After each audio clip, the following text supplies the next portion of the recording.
Looking for some late night laughs? You look so good in that mirror. Then Kimmel's your guy. Feeling that it's going to be a real good night. I think we have a party. Below show pricing. Cousin Gary RV Center, Pine Grove off I-5. You're watching KRCR News Channel 7 at 11. Get the facts right. A driver in Chico was taken to the hospital after crashing into an apartment building earlier today. Good evening. Thanks for joining us. I'm Jerry O'Lennon. I'm Noel Medina. The sedan went halfway into the building. Here's a picture posted by Chico Fire Rescue on Twitter. Fire officials tell us the driver had a medical emergency causing him to crash on North Cedar Street. No one was injured, but the driver was taken to the hospital and everyone was evacuated from the building. Crews shut off utilities to the building and PG&E showed up to evaluate damage to the gas and electric. The city building department was also there to make sure it didn't damage the structural integrity of the building. Remember what happened last Memorial Day, a year ago? At Shasta Lake, wild Oregon Duck students made a mess of the place. New year and new college students are coming to the lake, but are they keeping it safe and sane? Tiffany Wong spoke to some neighbors who say no, they're not. It's practically a Memorial Day weekend tradition. Hundreds of college students all the way from Oregon and San Luis Obispo make their way to Shasta Lake to have fun. U.S. Forest Service officers have their eyes on the islands they camp on to make sure they're being safe and avoiding a situation like this, when last year a group of students from Oregon left piles of trash and dozens of tents on Slaughterhouse Island. Officers responded to Gregory Island Friday night after they say students started this fire, almost lighting themselves on fire as well. Just one of the reasons why families who are camped right next to them are upset. Some kids came by and jumped on our family's table out back and broke it and ran off through the woods.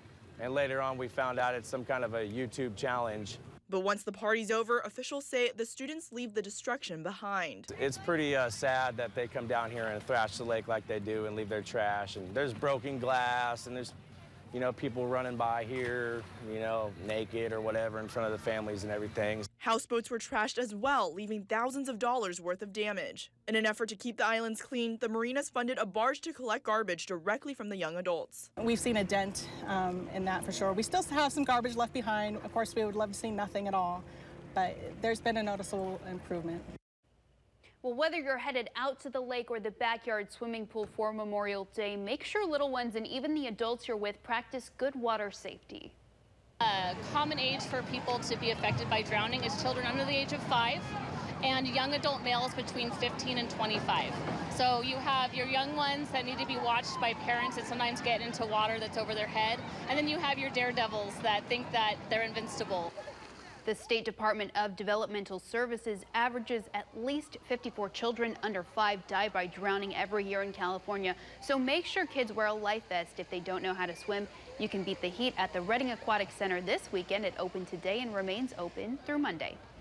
Well, unlike the Beatles, it's not strawberry fields forever, but it has been now 77 years out at Happy Valley for the annual Strawberry Festival, a tasty confection, which is why some flew in all the way from Los Angeles for this thing. Strawberry shortcake loaded with strawberries and vanilla ice cream. This has been a tradition, as I said, for 77 years. You had horseback riding, live music, a vintage car show, and just some of the activities. More than 100 vendors were out as well, selling all kinds of stuff like jewelry, clothes, and food. They raised $30,000 last year, which goes to Happy Valley schools, the 4-H club, and local fire departments. Well, the peak of the strawberry season means summer is right around the corner. Grab your sunscreen. First Alert meteorologist Jeremy Linder joins us now in the First Alert Weather Center with a look at our holiday forecast. Jeremy. Yeah, sunscreen, hats, shade, whatever you need to stay safe out there is a good thing to reminder. Of course, our UV index is still very high for this time of year, so it doesn't take more than about 10 to 15 minutes for any type of skin damage. That's going to be probably my safety pitch for the day.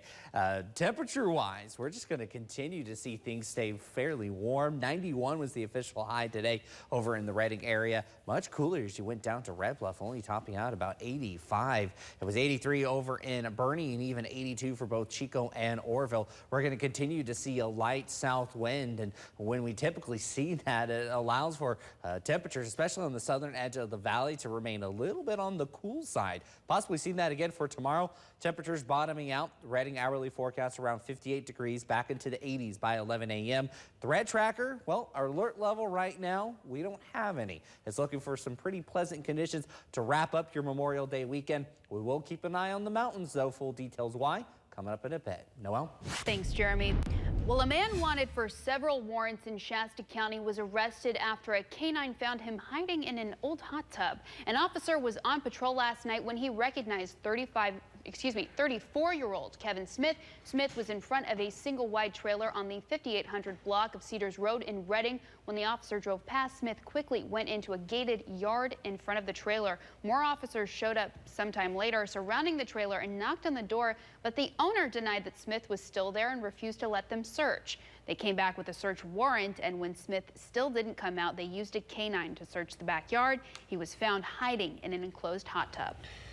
Well, not even old enough to drive, a 15-year-old girl was arrested early this morning after a robbery and car pursuit at the Anderson Walmart. Walmart employee was struck by the girl as she fled. Police spotted the car on their way to the scene, but the suspect didn't stop. A pursuit reaching 90 miles per hour onto South Bonneview Drive. Eventually, it turned into a foot race. The girl and a 15-year-old male companion were caught and arrested. Turns out the car belonged to the girl's mom. Another story of reckless driving. A woman went on a car ramming rampage in Sacramento, and it's all caught on camera. This is surveillance footage from last Saturday, but it was just uncovered today, and no matter how many times you see it, it's still pretty jaw-dropping to watch the driver in a champagne-colored Land Rover plow into car after car, sending drivers fleeing and people scattering. Those victims recall the scary details. I was running from side to side. When she go around that side, I'd hide on this side. When she come this way, I get on that side. When she hit me the second time, like her eyes, it was like crazy eyes. Police picked up the video this morning, according to the gas station clerk, and some victims say they've been contacted for a follow-up. Still no arrests have been made in the case. And the victims of a boating accident that left a woman dead and her husband injured in Fresno County yesterday are the parents of Uber CEO and co-founder Travis Kalanick. The company said both in their 70s. Officials say his parents' boat struck a rock and sank. Kalanick's mother was found dead. His father transported to the hospital, where he is expected to survive. President Trump is back in the White House tonight. The president and the First Lady arrived home after wrapping up the first international trip of Trump's presidency today. His 9-day trip included visits to Saudi Arabia, Israel, the Vatican, Belgium, and Italy. His last visit was to U.S. troops at NATO's Naval Air Base in Sicily. Ashley Coram has the story. And under my administration,